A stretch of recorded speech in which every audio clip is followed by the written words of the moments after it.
This is WWE superstar Drew McIntyre, and you're listening to the WWE Podcast.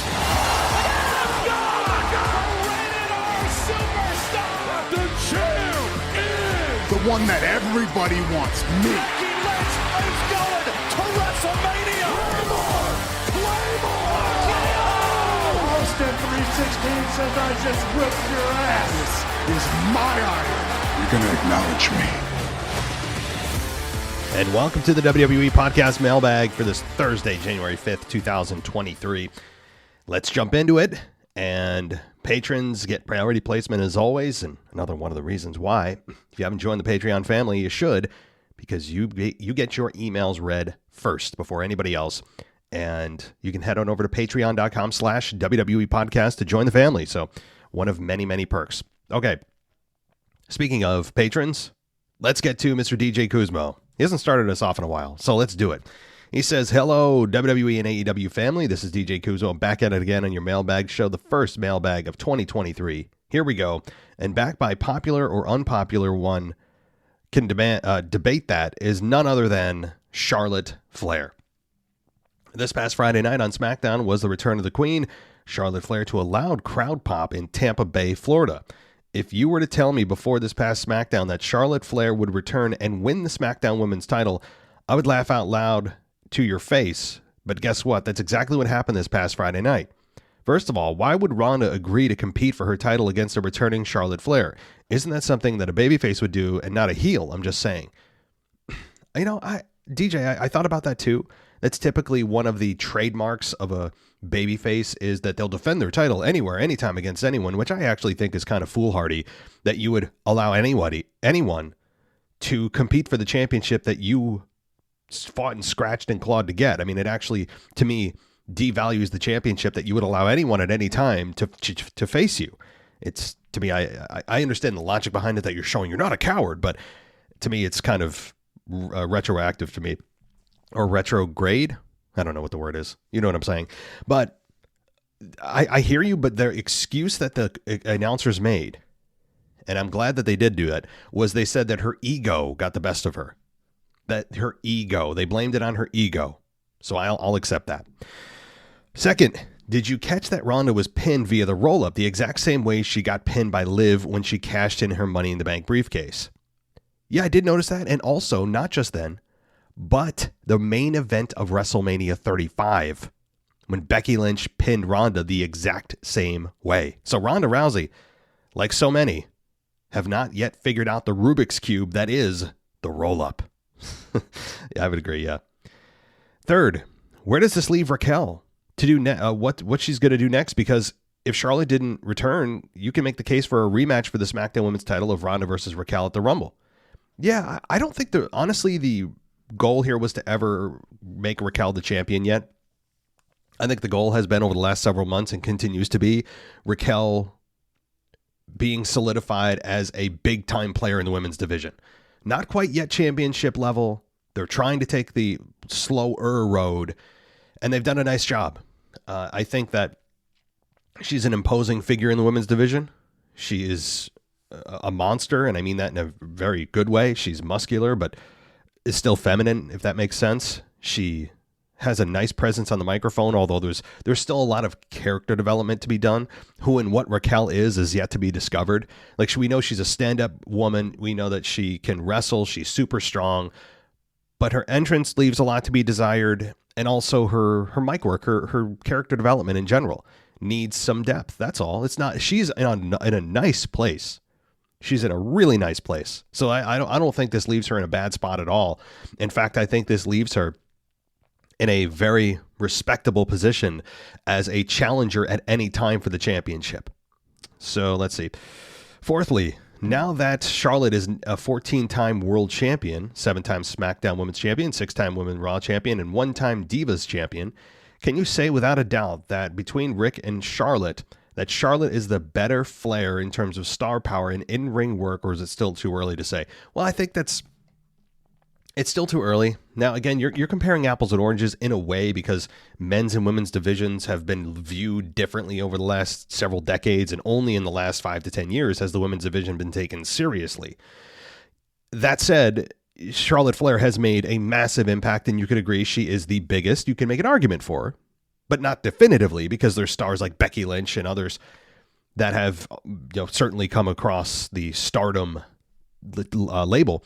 But Charlotte Flair has made a massive impact. And just to me, I don't look at the number of championships as the only measure of success for somebody, right? Like, just because you have a certain number of championships and reigns doesn't mean that you are the greatest of all time. Look at Stone Cold Steve Austin. He won the WWF championship 6 times, and he's viewed as one of the greatest, if not the greatest of all time.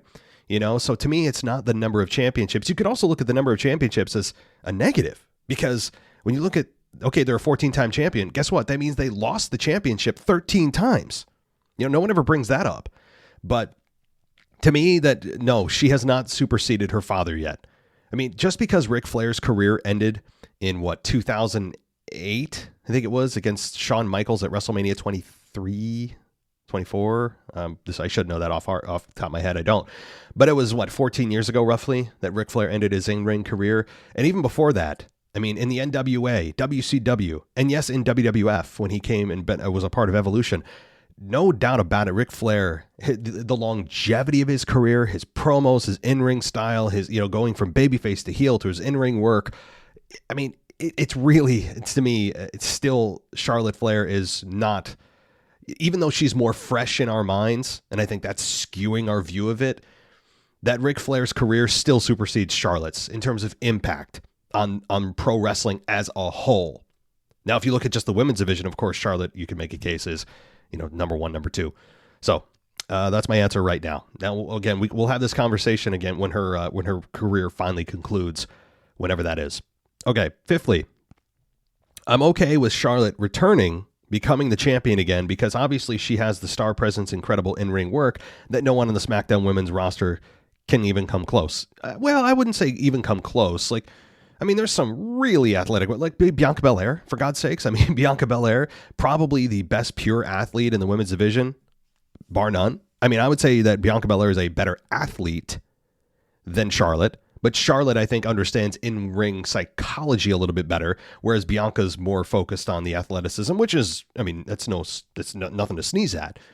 But I think Charlotte understands the in-ring psychology, and I think Charlotte's more purposeful with her moves than Bianca at this point. But Bianca, I don't think that credible in-ring work, when you're talking about credible in-ring work, and that no one comes close to Charlotte. I think that's a little unfair, given Bianca Belair. Raquel's coming up and coming, right? Shayna Baszler, we haven't even seen the best of yet. Becky Lynch, certainly Becky Lynch has a great match with anybody. Bayley, same thing. So that's my thought. All right. Finally, speaking of the talent on the SmackDown women's roster outside of probably Raquel and maybe Shayna, who is there for Charlotte to compete against, you can even make the case for the Raw women's roster outside of probably Rhea and maybe Becky or Bayley. Who else is there for Bianca Belair to compete against on Monday Night Raw? Because the past championship match against Alexa Bliss was a bit hokey for me and not believable to me in a sense of Bliss could defeat her.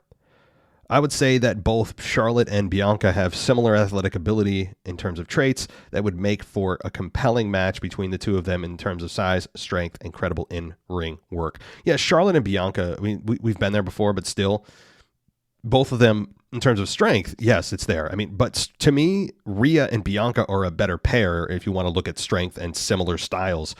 Rhea and Bianca, I can't wait for that match when it happens, and it's going to happen. But if you're asking the question of you can make the case on the women's roster outside of Rhea and Becky or Bayley, there's the Raw women's division. It's not super shallow, but it does need maybe a trade or two from SmackDown. I think Ronda and Bianca, Ronda Rousey and Bianca would be a fun matchup. That hasn't happened yet.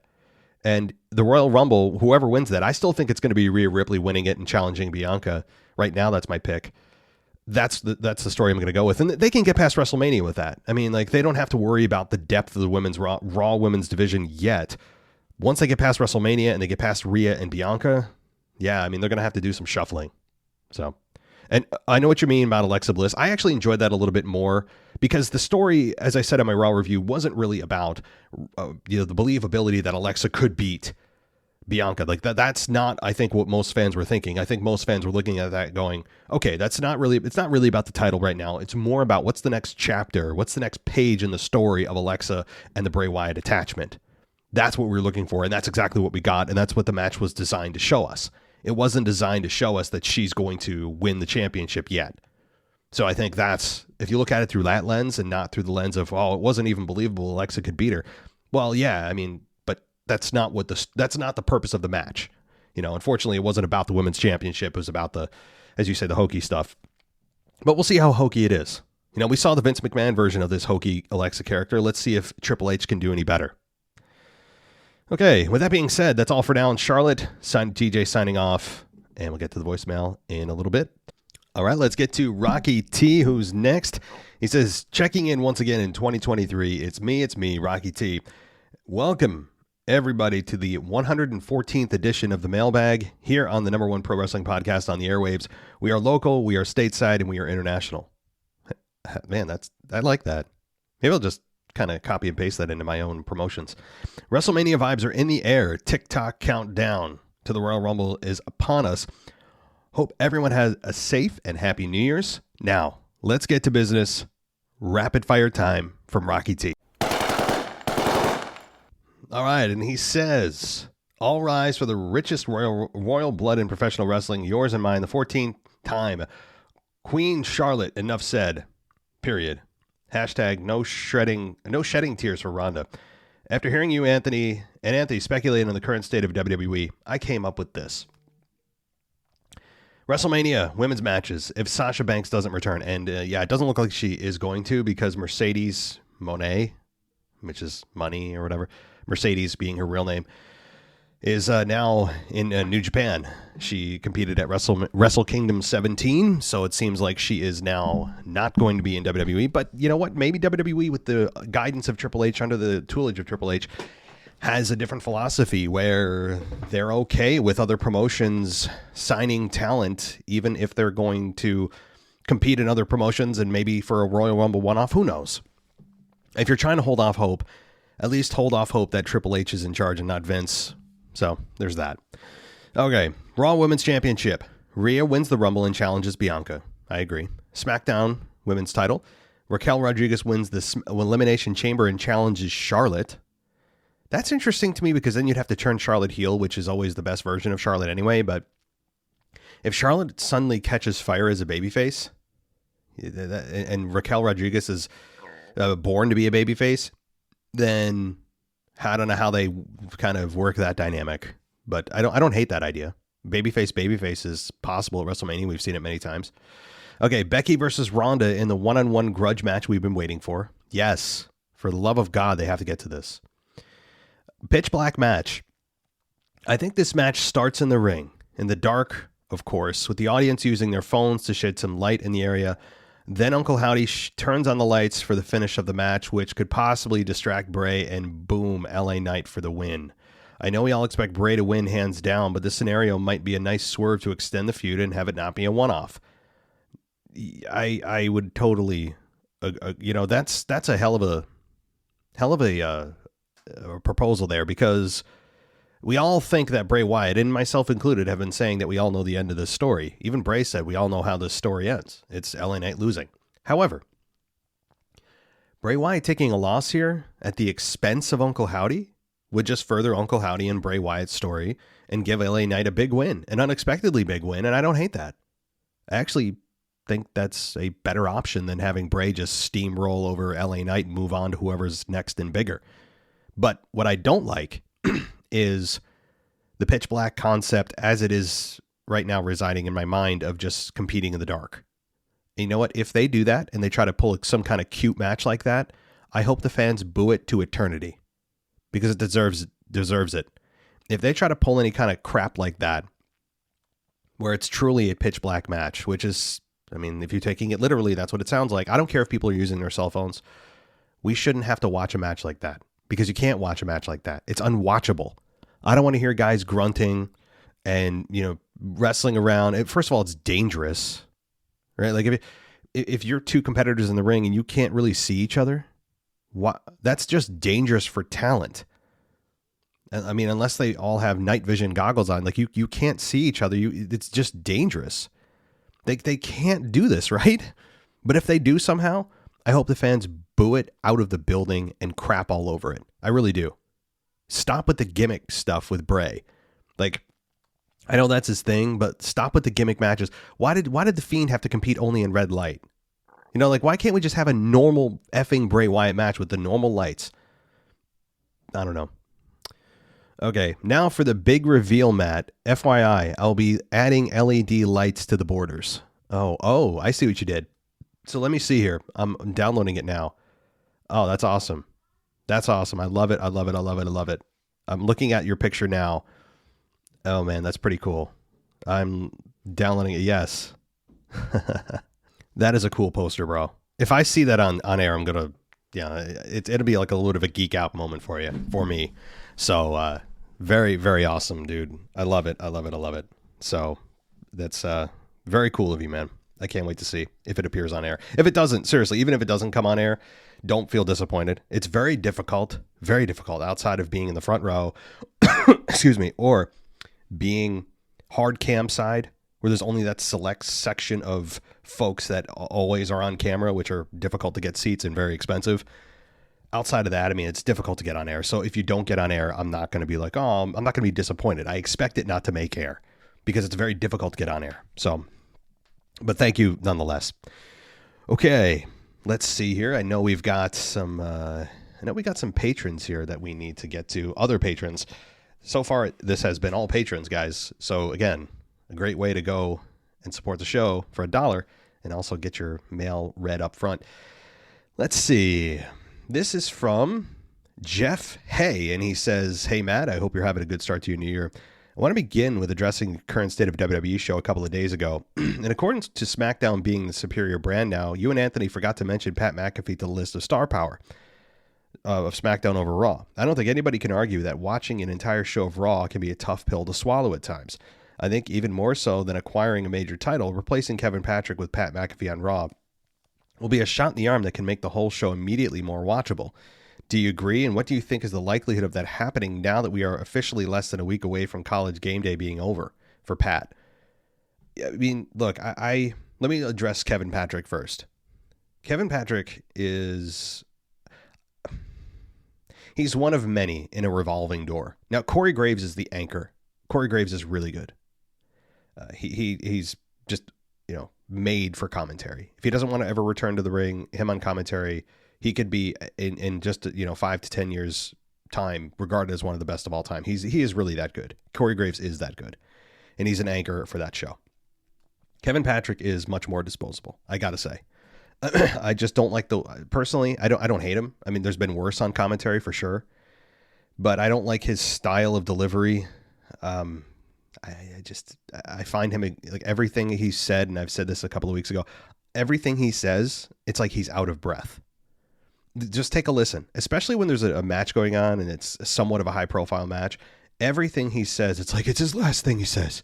Bianca Belair, she's kicking out. Like, everything he says, I can't deliver it the way he does. But listen to him. It's just like everything is just, he's trying to, I think, exuberate too much. And it comes across like he just ran a half, marathon, and he's just jumped on commentary, and everything he says, he's just like exhausted. I don't know how to explain it. I find it very off-putting. I don't like his delivery in general. I feel like he's just kind of say the corporate lines, no real personality to him. And look, it shouldn't be about the announcers, but the announcers have to feel like they have a personality and character as well. That's, I think, what really helps and connects you with fans. And right now, Kevin Patrick is just kind of like this. I've said this about other guys as well. Just kind of like robotic, Mr. Corporate. Not my favorite. But to your point about Pat McAfee coming to Raw, well, that would mean Corey Graves and Pat McAfee. How would that work? They're kind of similar in their styles and delivery. I don't hate it. I'm willing to experiment, but here's the problem too. What does Pat McAfee's contract say? Is he exclusive to SmackDown and the Fox network? I don't know.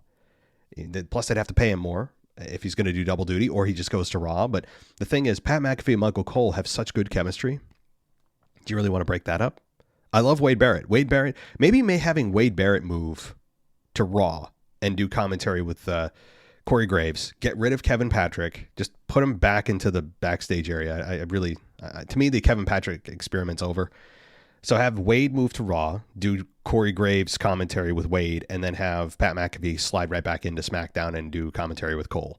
I think that's the best combo. But I have to say the energy level of Corey Graves and Pat McAfee together is intriguing to me.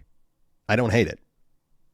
So, but yeah, SmackDown having all the star power is just, it's really just apparent. It's so obvious and it's lopsided.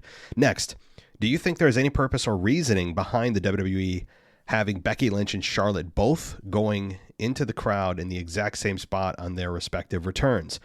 They're close in time frame, and I wanted to see if you saw symbolism. I don't know if it's symbolism as much as it is just, hey, this is the hard cam side. Make sure we get a good shot of you. You know? I think that's really all. I wouldn't dig too much into it. I hope if it is symbolic, that would make me sad, because that would mean that these two are going to have a WrestleMania match, which was actually proposed, I think, by Anthony DeMarco with our conversation this past week. I hope it's not Charlotte and Becky. I know they have good chemistry. But they have good chemistry with every other opponent too. I know that there's history there. I still feel like I've seen it 100 times, and I don't need to see it again for WrestleMania. I think the fans would be kind of disappointed about that, given that WrestleMania is a time for really new matchups and new possibilities, not just going back to the well. You can have Becky Charlotte on any other pay-per-view. If you want to go back to it, fine, and they will eventually, but don't put it on WrestleMania. You know, like, I think fans would be very disappointed about that. I just don't think it's the best combination. So if it's symbolic, that'll make me sad. Okay. Finally, what do you think about the plans? One more thing. The reason I feel like that about Charlotte and Becky, or at least an analogy to that, is like, I feel like I've seen Randy Orton, John Cena, or Randy Orton, Edge, or John Cena, Edge, even though those matches haven't taken place, or rather, two of those three matches haven't taken place in about 10 years. I feel like I have seen more than enough Randy Orton, John Cena. That's how much they buried that into the ground. Is I feel like I still don't want to see it, even if they propose that match to me. So, okay. Finally, what do you think the plans are for John Cena in WWE between now and the Rumble? That's interesting to me. I think there's a couple of ways that could go. They could have him as an entrant in the Rumble and lose the Rumble. They could have him skip the Rumble and not come back till about February, and then have a program with whoever, maybe Austin Theory, that's been heavily rumored for so long, or even Stone Cold Steve Austin. I mean, I know that sounds crazy, but I think there's a real possibility of Stone Cold versus John Cena at WrestleMania. That's very possible.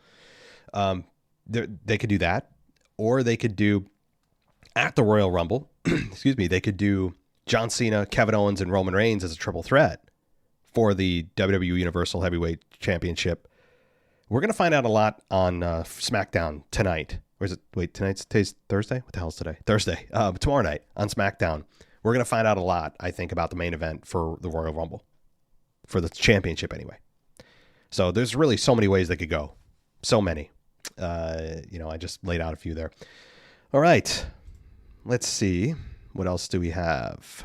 I think that's it for the patrons. Let's get to our next email here. We only have a couple more. This is from Amber T.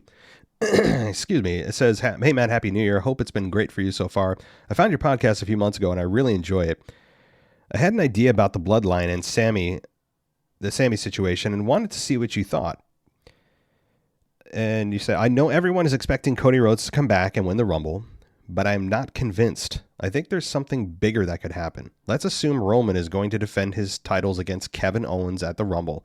Kevin will lose, obviously, and then Roman and the Usos just beat the hell out of him after. Or they do some really shady stuff to help Roman win. Really dramatic. The real big deal tonight is when Sami Zayn wins the Rumble. There have been some little hints at cracks forming between Sami and the Bloodline, but this win changes things. He declares that he won the Rumble to protect Roman, so Roman won't have to defend his title at WrestleMania. Through February and March, WWE shows videos backstage of Kevin trying to convince Sami that he needs to challenge Roman for the belts at Mania. I know we're not on good terms right now, Sammy, but think about what you're doing. Look what they did to me at the Rumble. They have to be stopped type of stuff. At WrestleMania, Roman comes out to deliver a, quote, special message. He says he couldn't let you all go through WrestleMania without seeing your tribal chief, but thanks to his boy Sammy Uso winning the Rumble, his titles are safe. Sammy's music hits, and he comes out with a mic, reveals that this past year was all an elaborate plan to take down Roman and the Bloodline. As Rumble winner, he has the right to challenge the champion, and he's here to do that. The match takes place immediately. Maybe you also have Solo Sikoa try to interfere on behalf of Roman, but Kevin Owens comes out and lays him out. Sami Zayn wins and is now undisputed Universal Champion. Obviously, this plan only works if The Rock will not be there and several other things. But what do you think? As much as I'm a fan of Cody, I think that this storyline from Rumble to Mania will be a better use of such huge, important time of year in WWE. Have a great day, Amber. Well, thanks, Amber. I'm glad you found us, and I believe it's her first time writing in. So, yeah, this is definitely one of the possibilities. This Royal Rumble really hurts my head, but in a good way. There are so many possibilities, so many variables. That, I mean, with The Rock floating out there, with the presumed Cody Rhodes win and impending return at the Rumble, I mean, I think it's pretty much all but a foregone conclusion that Cody Rhodes is entering the Royal Rumble. Yeah, and Sami Zayn being thrown in there. Yeah, like, I don't know. I mean, there's so much, and then does Roman defend 2 belts, 1 belt? How does that work? You know, there are so many really just possibilities and variables that does kind of make your head spin. But let's play out your scenario. Say Sami Zayn wins the Rumble. First of all, the crowd's going to be behind Sami Zayn like you've never seen at the Royal Rumble. If he is in the Rumble, I would imagine he is. And he wins the Rumble. I mean, the crowd would lose it because then they know what's going to happen. And then they know that Sami Zayn's going to try to play it off. Like, hey, I'm here to just protect you at the WrestleMania, man. I'm not going to challenge you. I'm forfeiting it. You know, I'm going to lay down for you, and you count the 3. You know, whatever. And then, you know, that doesn't happen. That's very possible. And Sami Zayn is on a kind of a dream ride right now. He's kind of got the Daniel Bryan treatment in a way where the crowd just organically is connecting with him. And he's turned a heel group babyface simply by his presence and his antics and his mic work and everything else. And really the respect fans have for him and all that. So that I like the scenario, you know, but here's the thing. What about the tag team championships? I know that the top belt is the top belt, but Kevin and Sami as a team facing the Usos is a hell of a main event. You know, one of the main events, as they say. Because Kevin and Sami as a team makes sense. Them beating the Usos makes sense. Definitely. But it comes down to, does WWE believe in Sami enough to take down Roman Reigns? I don't know. The other thing is, well, assuming that the belts aren't separate and it's only one championship match for Roman at Mania, and Sami wins, well, there goes their 1,000 days that I believe they are too close to, 860 days or something now? You think they're going to get 86% of the way to 1,000 and not want to go to the rest of the rest of the way? No, that's the other thing is this 1,000-day reign is looming large and getting larger by the day. That WWE sees it, they can taste it. And why is it so big? Because they can promote the hell out of it. They can get more eyeballs on the product. They can promote the 1,000-day celebration. Again, that doesn't take place until the end of May in 2023. So we've got, 5 months until that 1,000-day reign comes to fruition. So there's that. But you could also say, well, if Sami Zayn wins, is it worth it? Maybe, because they're riding a wave that they haven't ridden in a while with somebody organically loved as Sami. So is it worth it? Maybe. But you can also have your cake and eat it too, as we said. If you swap out Cody for Sami and have Sami face Roman and Sami beats Roman, and then The Rock loses to Roman, The Rock loses the championship match to Roman for the Universal Championship, then the streak still is intact. Because, okay, Roman lost to WWE to Sami, but then WWE also has the streak still going because the streak started before the WWE title was even involved. So they could say that the streak is still alive. Now, he can't say he wasn't pinned since December of 2019 or whatever it is. So he'll lose that streak, but the 1,000-day reign will stay intact if they separate the championships. Now, to further complicate things, see how crazy this is? To further complicate things, if Sami beats Roman, right? We go with this scenario, and he maintains the Universal against The Rock. Then Sami still stays on SmackDown, right? Or does he defect to Raw somehow? And what about the Usos at WrestleMania? What other team could possibly face them and be believable to beat them? Sheamus and Drew? I don't think so. They're going to be doing their own things, and that match is happening tomorrow night on SmackDown. So there's a lot of things, right? Like, because if Sami wins and he's still on SmackDown, well, then both belts are still on SmackDown. This is getting crazy, right? I know this is a complicated answer, but it's a complicated situation. This is insane. And your proposal is just as credible as anybody else's when it comes to Cody Rhodes and The Rock and Sami Zayn facing Roman at WrestleMania. Absolutely. So great email. Thank you for that, Amber. And I think we have one more, and this is from Thomas from Montreal, writing in again. And he says, a few weeks ago, I wrote into you mentioning that I can't get invested into the storylines on Raw. Bianca and Alexa's story was really the only interesting part, and after watching Raw this week, I'm super excited for how they're building this. However, everything else on Raw seems forced, and watching Raw feels like a chore. When I'm watching SmackDown, I don't even like to get up and grab something to eat because it's so action-packed. This week on Raw, I left midway through to pick my parents up at the airport and come home to see I didn't miss anything of note. That tells you everything you need to know about Raw right now. It's not awful. It just feels inconsequential. It just doesn't feel like you're missing much. That's the thing. Like, people aren't saying it's a bad show. It's just uninteresting. It's uninspiring. That's really the best way to put it. It's not embarrassing, bad, humiliating content, anything. It's not crapping on the business. It's just ho-hum. If you miss it, no big deal. It doesn't feel like must-watch TV at all. That's the problem with Raw. Okay, and again, there's several factors of why that's the case, but let's see. On the SmackDown side, as much as I thought the tag team main event between Sami and Roman and John Cena and Sami was short, I thought the storytelling was impeccable. Roman taking the loss furthers suspicions that he's mad at Sami, and the Bloodline taking over Raw each week will force Adam Pearce to strip Roman of the WWE Championship. That will give Raw the much-needed top belt. This will infuriate Roman even more, leading him to turn on Sami right before Elimination Chamber, where they square off for the Universal title. Again, here's another scenario. I just presented like 6 with Amber's last email, and now Thomas is presenting a 7th, right?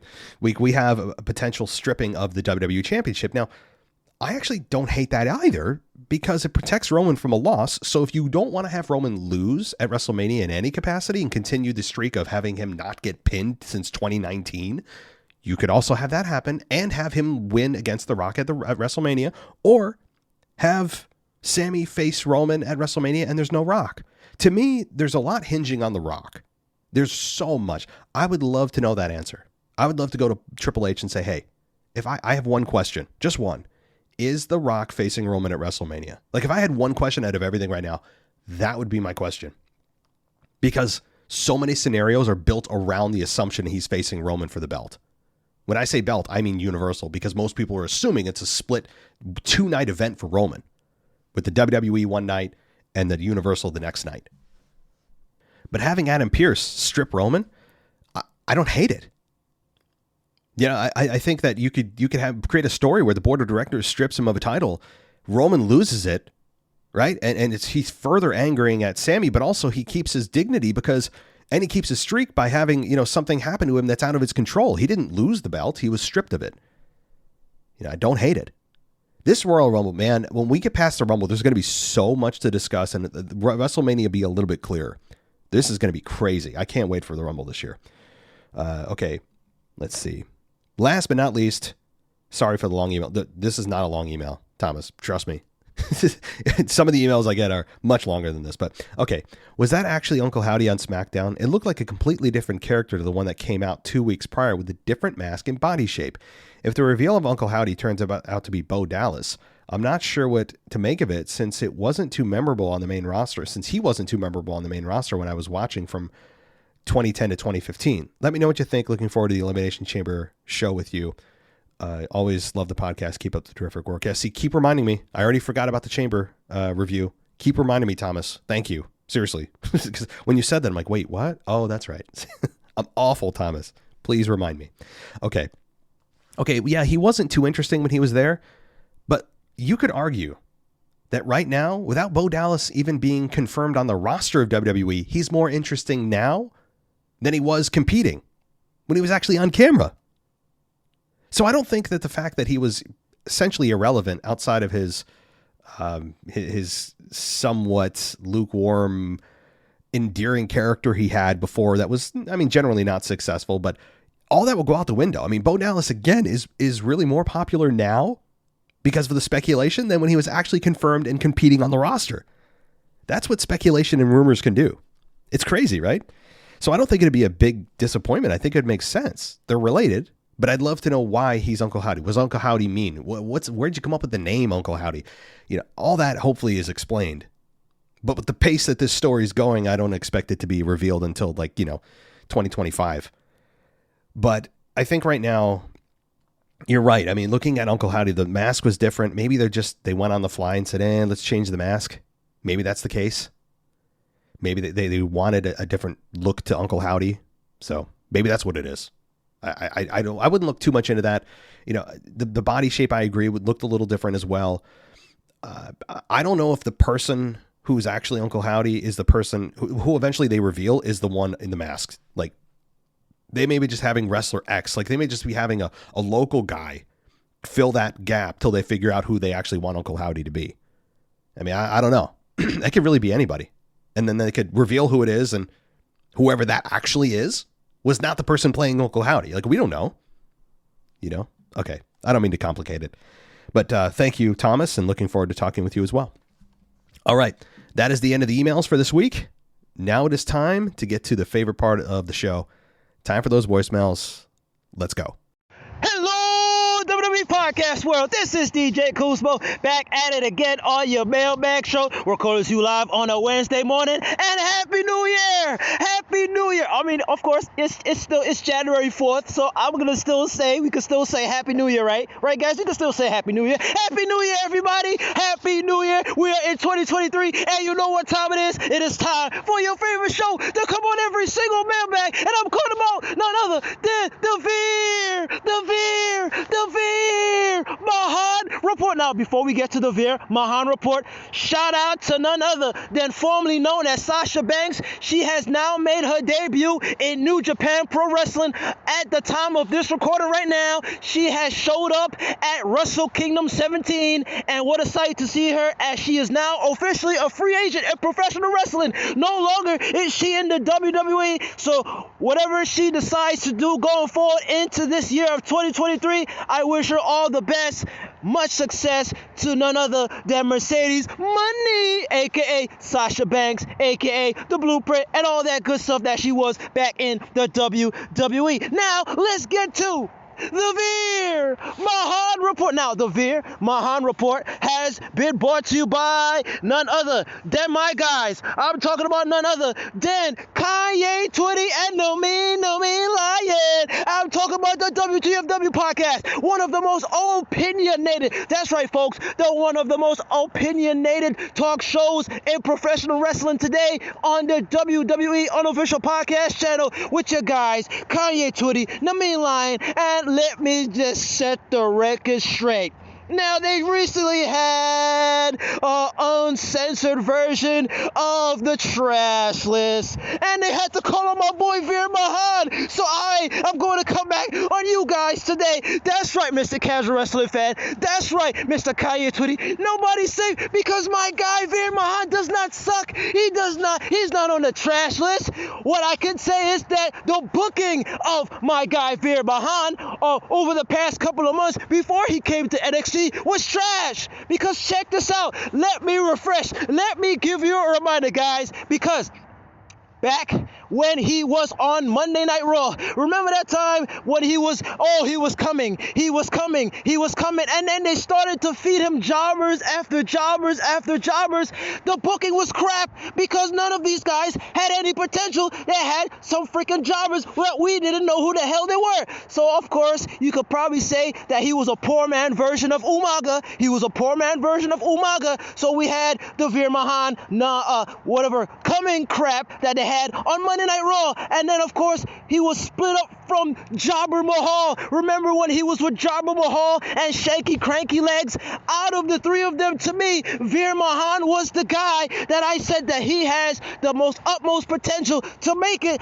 Not necessarily main event, but at least the upper mid card. And Jobber Mahal and Shaky Cranky Legs, well, of course, they split up and went to SmackDown. So the fact that he's got split up from Jobber Mahal and Shaky Cranky Legs, and the fact that he was on Monday Night Raw for those X amount of weeks or whatever, where he was just being fed jobbers after jobbers, goes to show that there was a potential in this guy named Veer Mahan. And now that he is at NXT, now that he is part of the In This Year with my guy Veer Mahan and Sangha, we get to see a potential. Now hopefully, I hope to see that he does not do that goddamn camel clutch crap. I don't want to see him do that move, and I don't want to see him be like the other guy that you done put on the trash list. What's that guy's name? Oh, that's right, Flop Dollar. Oh my goodness, Flop Dollar. Remember Flop Dollar, aka Top Follower from Hit Row.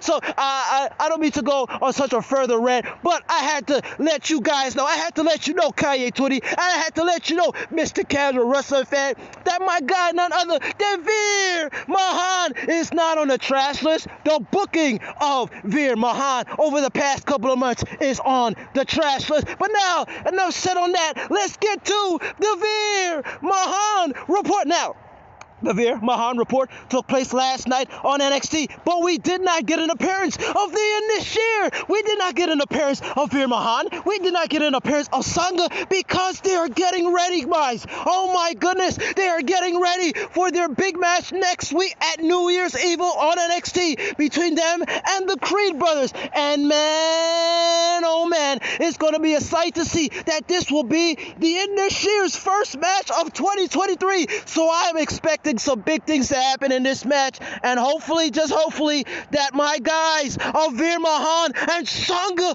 pull up the victory against the Creed brothers so that they can make some noise in the NXT Tag Team division. And watch out, because they are going to be coming after the New Day Poo Day. Oh, that's right, they're coming up next, and hopefully they get to become the new NXT Tag Team champions of my guy Veer Mahan and Sangha. Now, with that being said, I know I have went over my time. I hope you all guys have a blessed week. I hope you guys stay oozy. This is your boy DJ Kuzmo, and peace.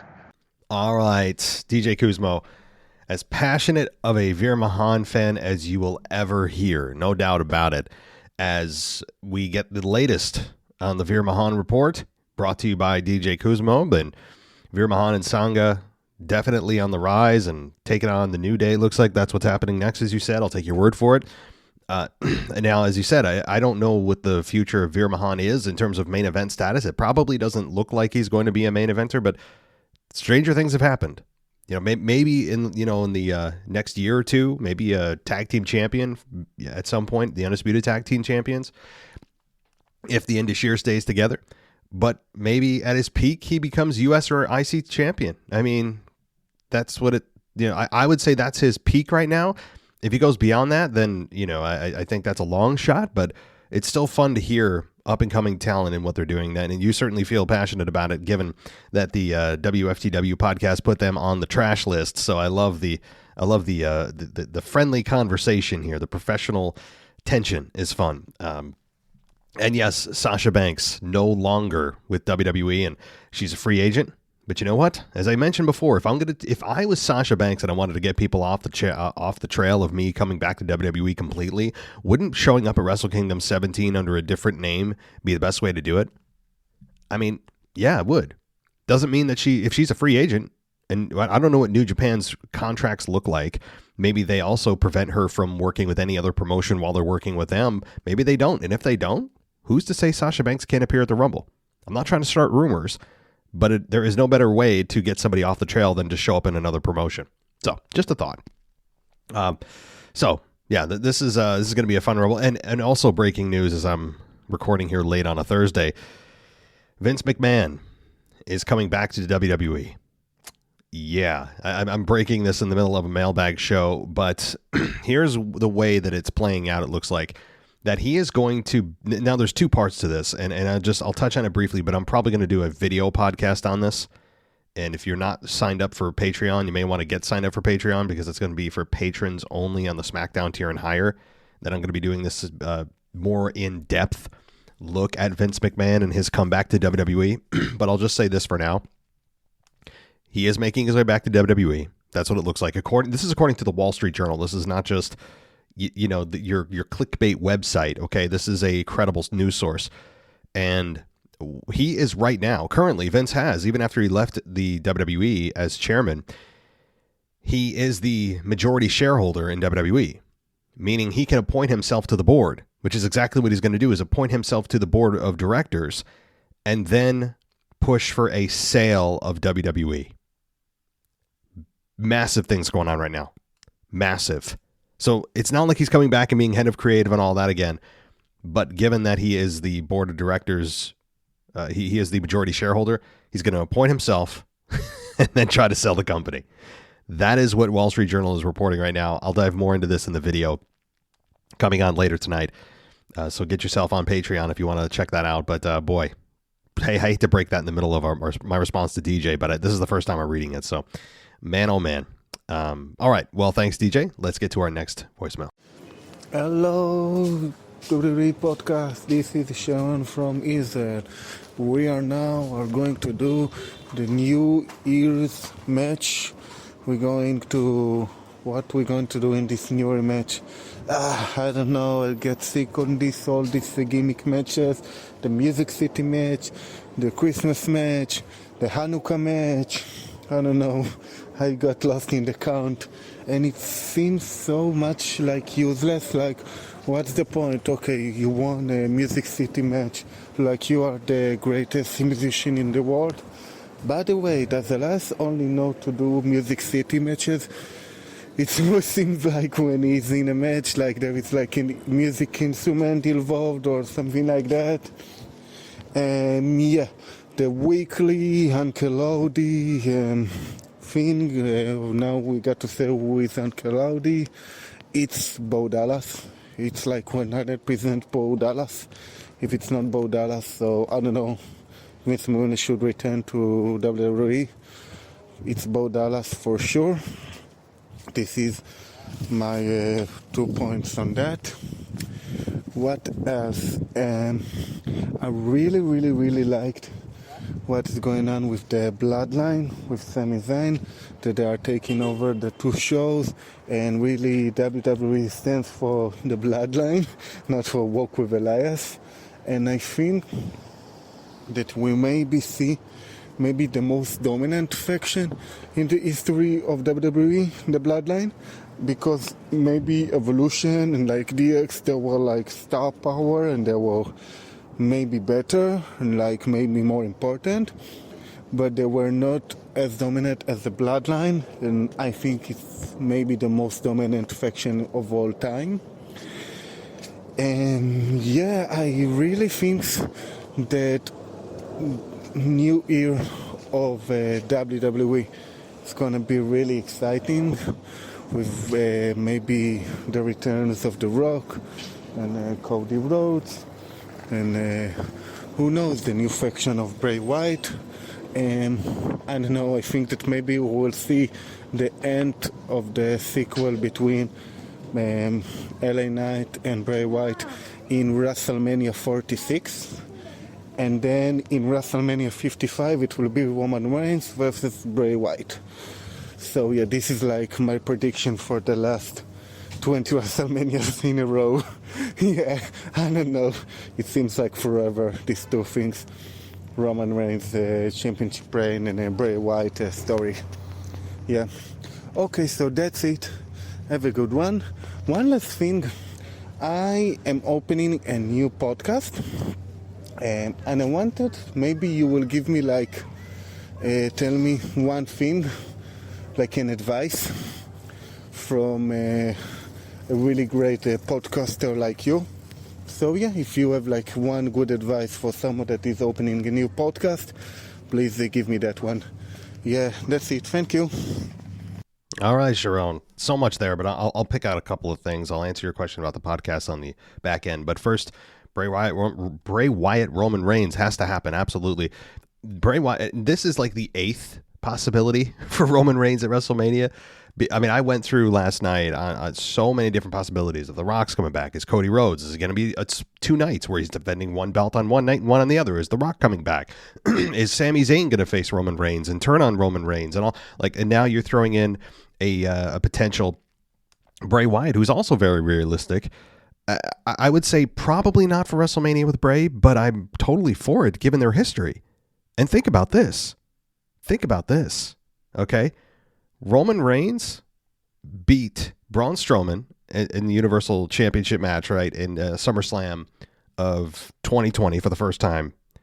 Roman Reigns and Bray Wyatt have faced each other before. There's history there. And I believe Roman Reigns is the one that ended the streak of Bray Wyatt. And so I just... There's history there. They faced each other in the past before. They're 2 massive stars. I think there's a bone to pick from Bray Wyatt to Roman Reigns. There's definitely a program there to be had. Now, the question is, does it happen at Mania? Probably not, but they could easily fill it in. I mean, if they don't have anybody else, which they do, but if they didn't, Roman Reigns and Bray Wyatt would absolutely be a credible, believable main event for WrestleMania this coming year. So, yeah, it's got to happen. I just think Cody Rhodes is probably a little more favorable, or The Rock, or both. So that's my thought. Now, to your question about the podcast. Well, first of all, welcome to the podcasting world. And without this being a very long response, it's really difficult to pick one thing. I mean, there's so much to it, and I still definitely don't know everything by a long shot. I would give you a couple of things. Number one, figure out why you're doing it. What I mean by that is, if your motivation is purely money, and you're like, oh man, I can make all this money from advertisers and sponsors and things, you're going to fail quickly. And I'm being real with you. There's so many people that start and stop podcasts that I've known just personally in my own life. You hear them, I release a new episode, and then you don't see another episode for 3 months, and they just fall off. And one of the people that was working with them felt they wanted to just make a bunch of money, and it's not making a bunch of money, so I'm out of here. So if your motivation is to make money, and it's the sole motivation, you won't last long. So hopefully that's not the motivation. I don't think it is, given you're a passionate wrestling fan. So you have to look at it like you would do this for free, because you're going to do it for free for a while. Most people don't come with built-in audiences like celebrities and stuff, right? So, I mean, I built mine from absolutely nothing. I was nobody. I'm still not that big. I really don't view myself as that big of a podcast. I don't. I mean, we're top 50 in the United States consistently in wrestling. We've creeped into the top 30s at times. We were actually number 11 in Australia the other day. Kind of a neat stat, but so that's number one. You don't do it for just money. Money will come, but don't do it just for it. You will be very discouraged quickly. Also, don't spend a whole lot of money up front. Having a high quality mic is good, but you don't have to get a $500 mic. You can go down to your local electronics store and get one for $80, $90 US dollars. I don't know the currency over there, but translate the $80, $90 of American dollars into your currency. That's about what I would pay if I were starting off for a microphone. Quality audio is key. Nobody wants to listen to somebody, in a warehouse somewhere where it's echoey and crap. Nobody wants to listen to that. So high quality mic, figure out what you're going to talk about, and be consistent on a schedule. Don't just do one on a Tuesday and then 3 weeks later you do one on a Saturday. Have a schedule so people know when they'll be able to listen to you. And also, lastly, because I'll stop here, there's too much to talk about, is to collaborate with other podcasts like myself, who will do it for free, where you promote them, they promote you, right? I'd come on your show and I'd be able to promote my show on yours. You come on mine as a guest host and you'd be able to promote your show on mine. So find creators like that you can collaborate with and do it that way, and also get all the social media accounts up, like even TikTok, Twitter, Instagram. You got to get yourself out there in that way. It's difficult. It's not easy.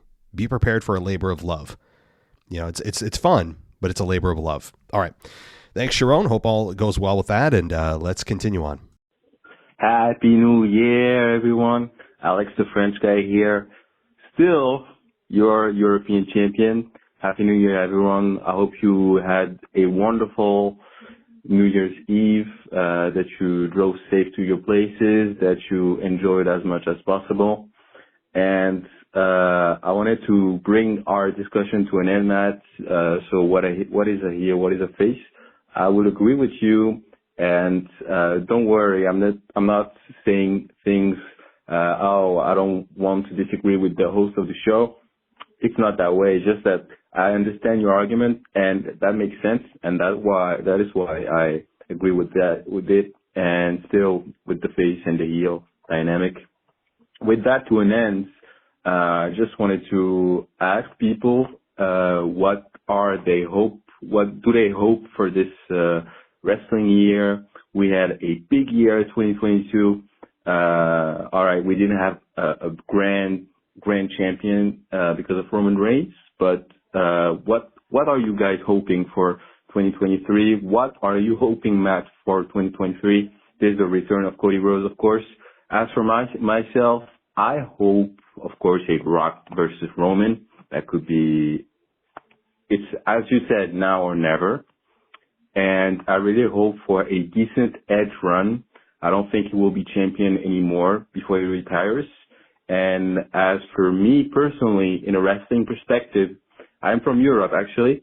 I hope everything went well. I'm sending this audio on Friday.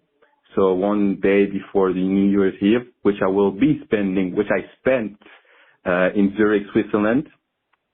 So, and what I'm hoping for this 2023 year in terms of wrestling, a decent Edge run. And as for me personally, I hope I can go to see Edge in Toronto, I think on a Monday Night Raw, which would be one of his last appearance in the WWE. I think he has a contract of something like 25 appearances, and I don't know how many matches. So yeah, this time I won't be cut.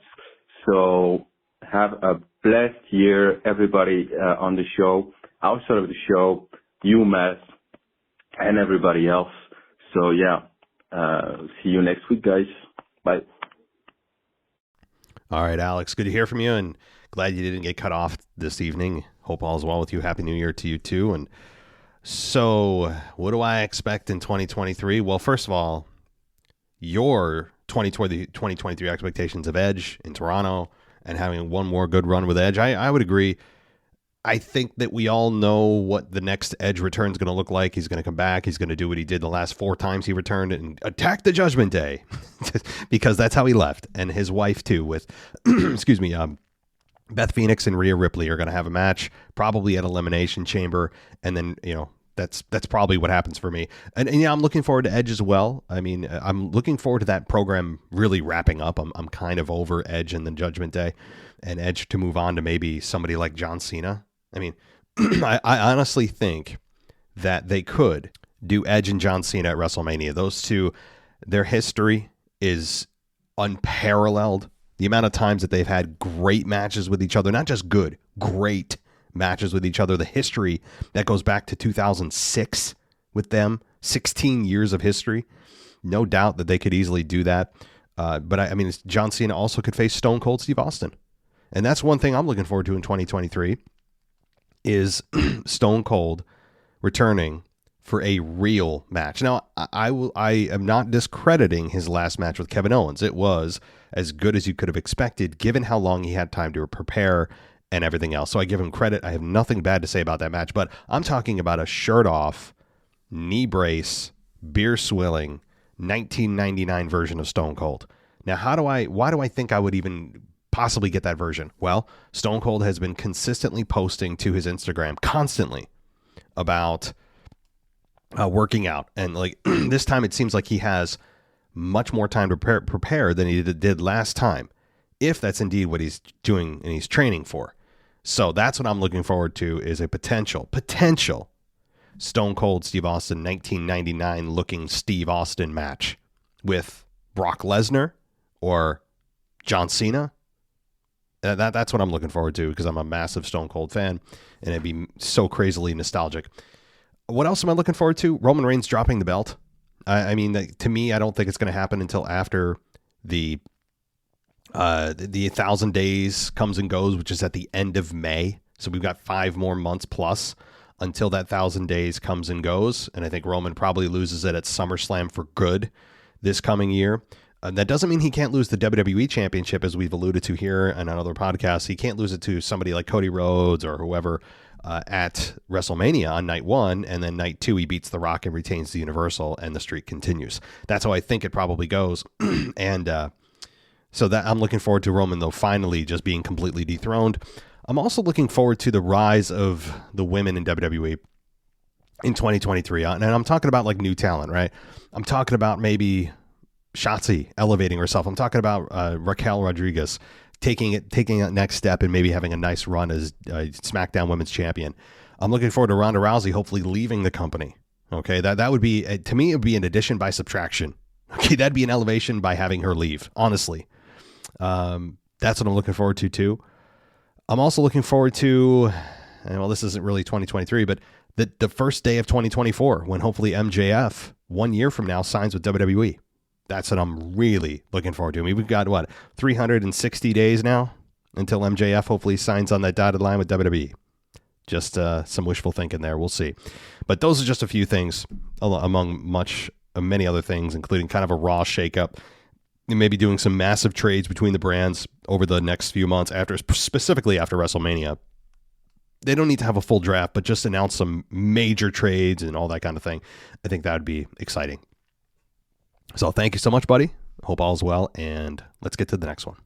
It's Kyle from Baltimore. So I wanted to talk about this whole speculation that Cody Rhodes is going to show up at a Royal Rumble and he's going to potentially win the Rumble and face Reigns at WrestleMania.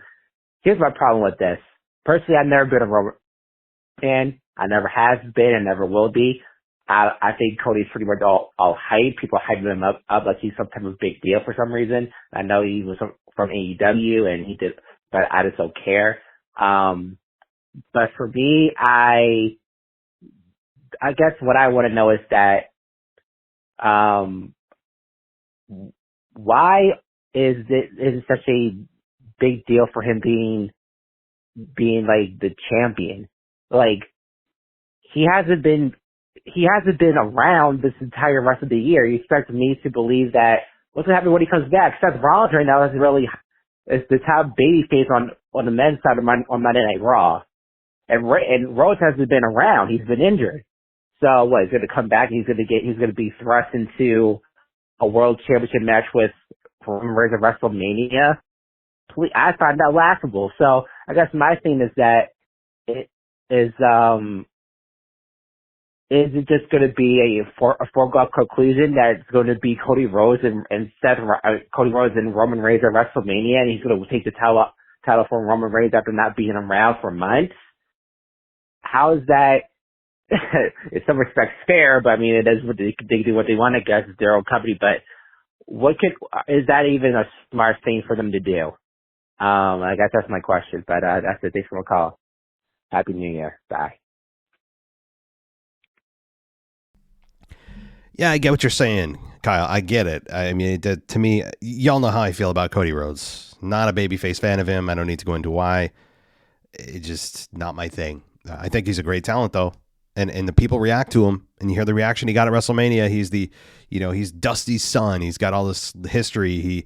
He had legacy, right, with Ted DiBiase Jr. and Randy Orton, and the infamous Stardust gimmick and all that. And then he went to AEW and was one of the pillars of AEW. And I know he hasn't been around because of injury, but the thing is, here's a couple of things.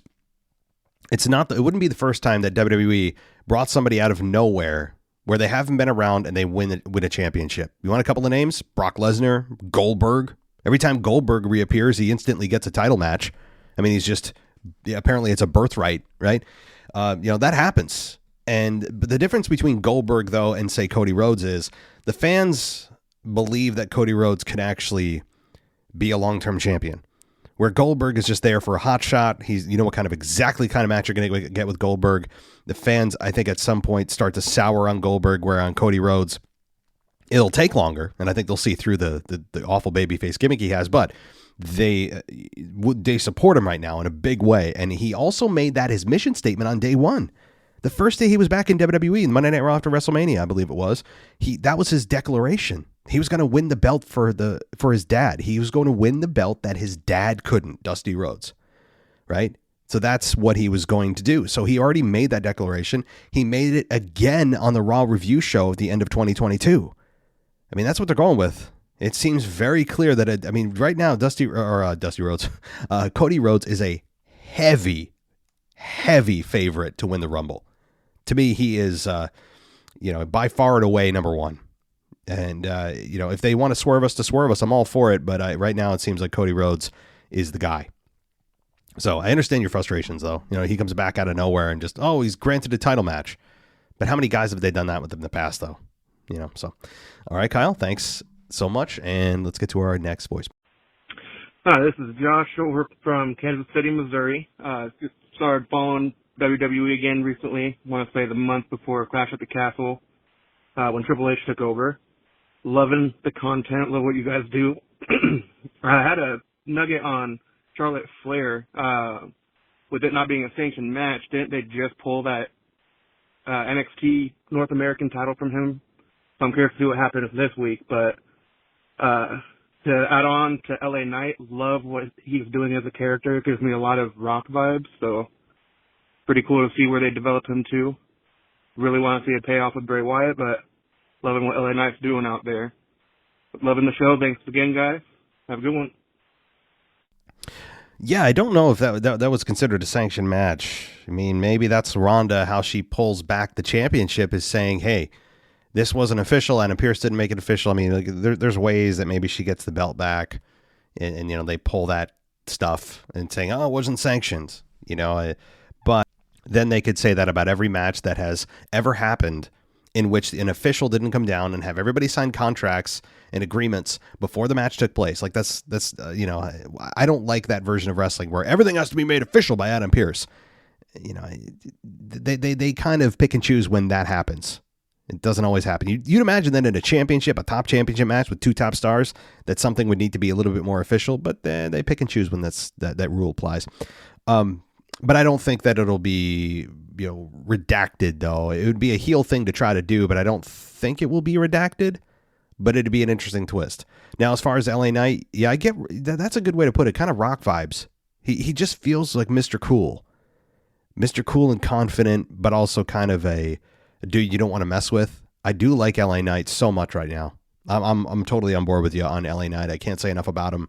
His presence, his mic work, all that. I'm not saying he's the greatest of all time. Like, let's calm ourselves, but he has a lot of promise. And I know that I've picked him to lose to Bray Wyatt at the Rumble, but there's a argument to be made where Uncle Howdy maybe interferes, costs Bray Wyatt the match, furthers the storyline with Bray and Uncle Howdy, and also has LA Knight pick up the win, and then they go their separate ways. I think that's actually a better way than having Bray just steamroll predictably through LA Knight. So that's my pick right now, or that's my hope, is that LA Knight picks up the victory. All right, well, thank you so much, Josh. I hope all is well. Thanks for calling in. I'm glad you found us, and take care. We will talk to you maybe next week. All right, last couple voicemails. Hey, what's up, WWE Podcast World? Joel the Digger Graves coming at you for the first time, long-time listener, first-time caller. Just want to call to rant a little bit about this week's Monday Night Raw. First of all, I'd like to say it felt like a TV-14 episode. Where have all the discussions on TV-14 gone? Have they just sort of dropped that? Are they moving forward with it still?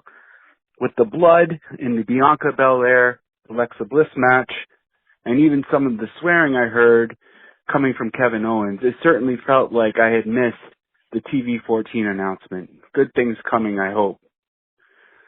Then I want to talk about something I saw in the backstage. One of the backstage segments, rather, where in the back view, we saw MVP, Cedric Alexander, and Shelton Benjamin having a discussion with Adam Pearce. Certainly looks like the Hurt Business is coming back. Looking forward to that. It'd be a great faction to add to Monday Night Raw. Last thing I want to talk about is Seth Rollins. Is he hurt?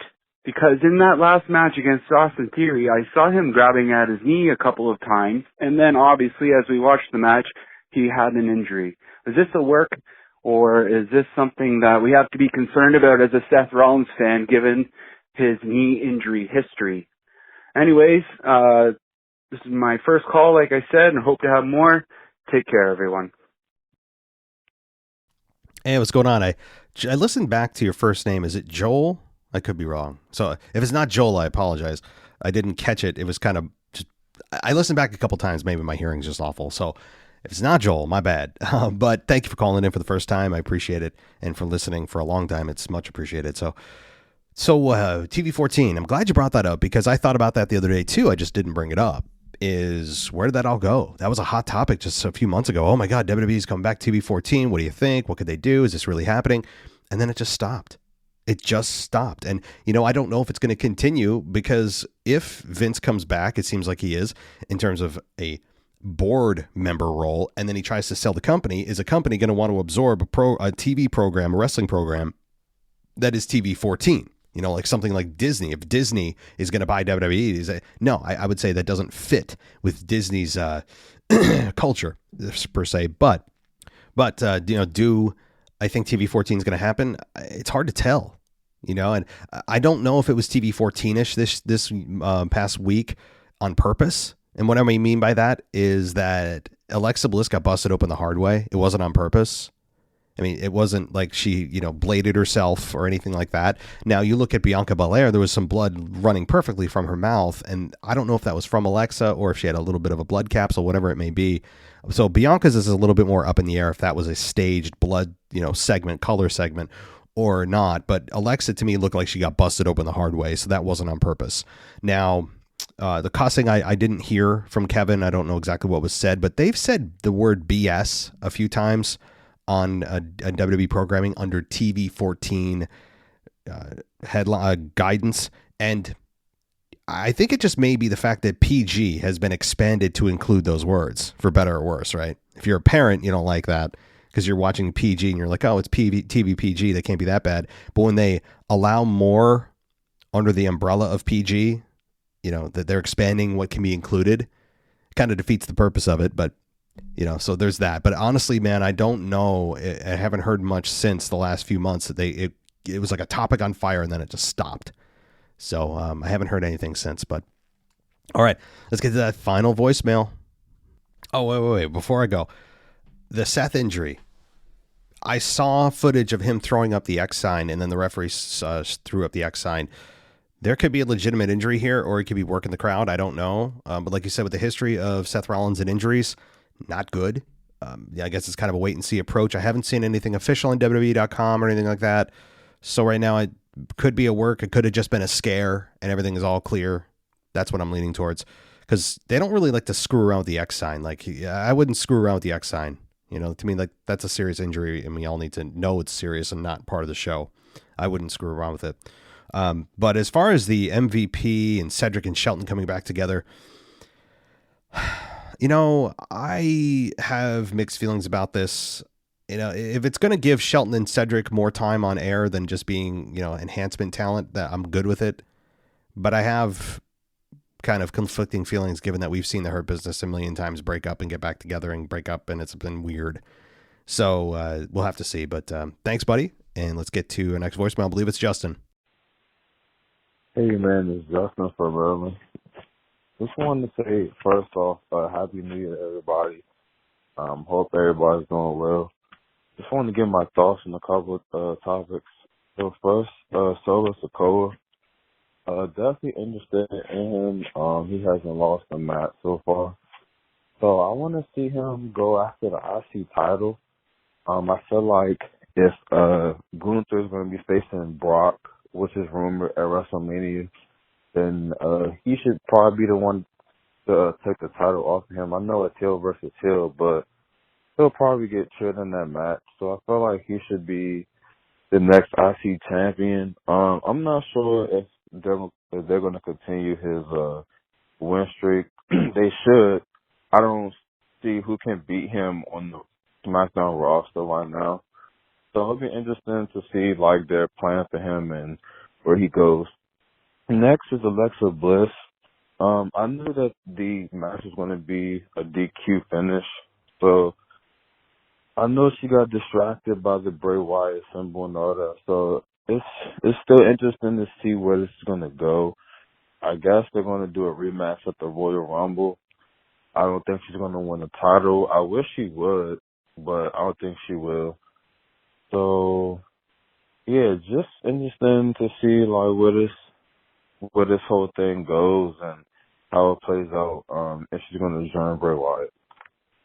Next is the Hurt Business. So once again, we have MVP is actually with Shelton and Cedric backstage talking to Adam Pearce. So they're definitely doing a reunion with the Hurt Business. So apparently I saw that they're going to turn Lashley heel. It was crazy that he already wasn't a heel because of what he had been doing.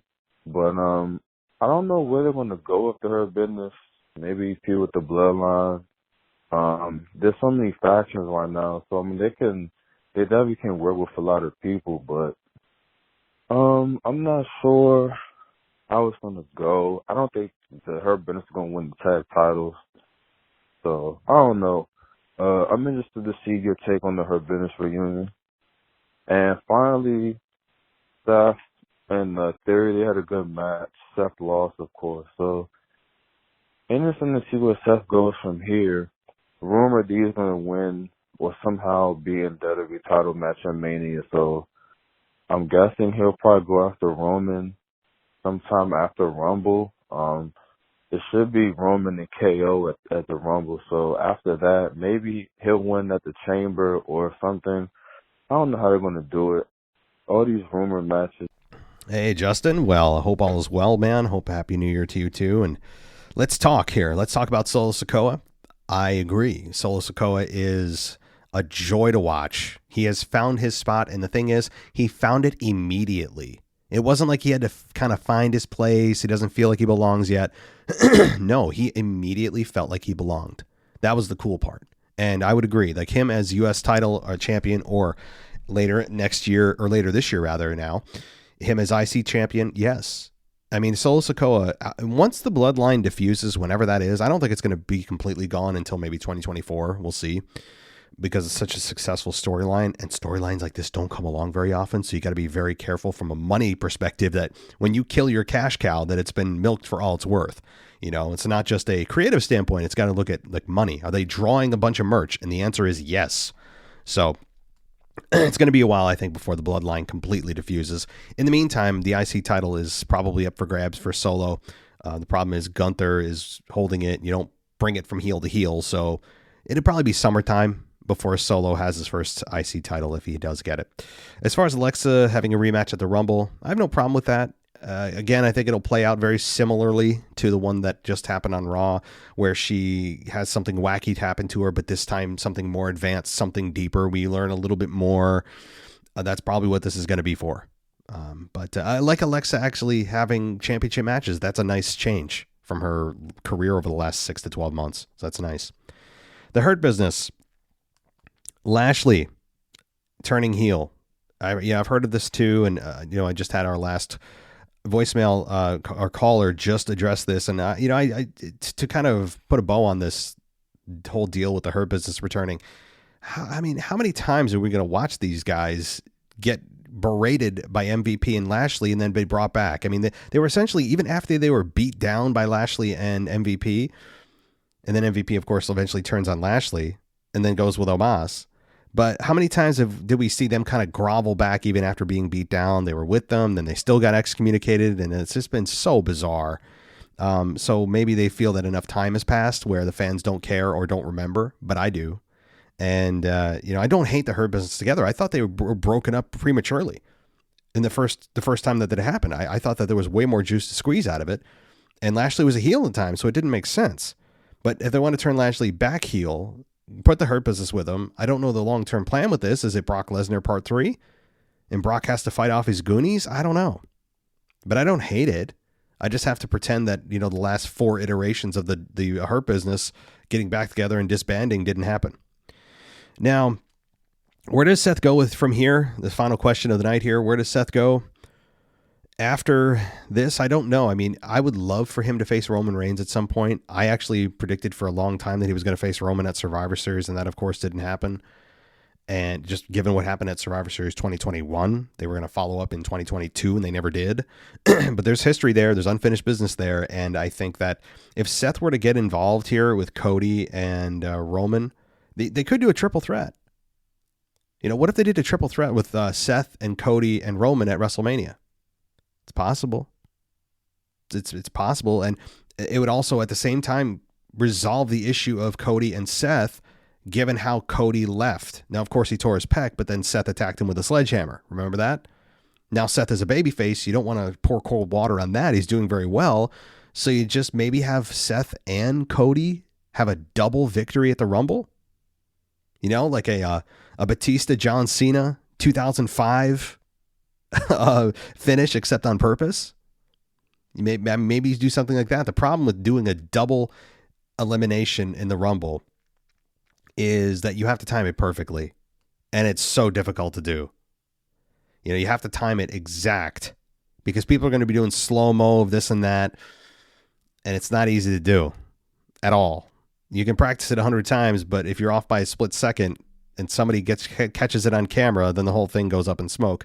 So it's a very tricky thing to do if you want to have somebody, do a finish where Cody and Seth eliminate each other at the same time and both are declared winners. And then eventually the story is, well, they both won, right? And so they are both going to go into the main event of WrestleMania, and it's going to be a triple threat between Cody and Seth and Roman for night 1, and then The Rock on night 2. That's possible. Or you don't have The Rock at all, and you just have the triple threat. That's a nice little, I like that. I like that. Because otherwise, I don't know where Seth goes. How many times is he going to compete for the U.S. title? So either way, I think Seth makes a lot of noise in the Royal Rumble match itself. I think Seth is going to be one of the final 4. No doubt about it. I think Seth and Cody are going to be part of the final 4. The other 2 I haven't decided yet. So, and then they can play on the story of, a lot of history between these two, right? And kind of kill 2 birds with 1 stone. So you don't really have to turn Seth heel, but you can also wrap up their story, given that it never really came to a full conclusion. So, all right. Very good topics tonight, guys. Lots to talk about. There'll be a lot more to talk about in the next weeks and months to come for sure as we roll to WrestleMania. So thank you so much, everybody. Again, I'll be doing a video later on about the return of Vince McMahon to WWE over on Patreon. So get yourself over there, get to the SmackDown tier or higher, and I'll be posting a video later tonight on that. All right. Thank you, everybody, for listening. As always, take care, and I'll talk to you next time. Thanks for listening to the WWE Podcast. Don't forget to subscribe on your favorite podcast app so you don't miss a show, or head to WWEpodcast.com. And for all of these shows ad-free, head over to patreon.com/WWE Podcast. Until then, we'll see you next time.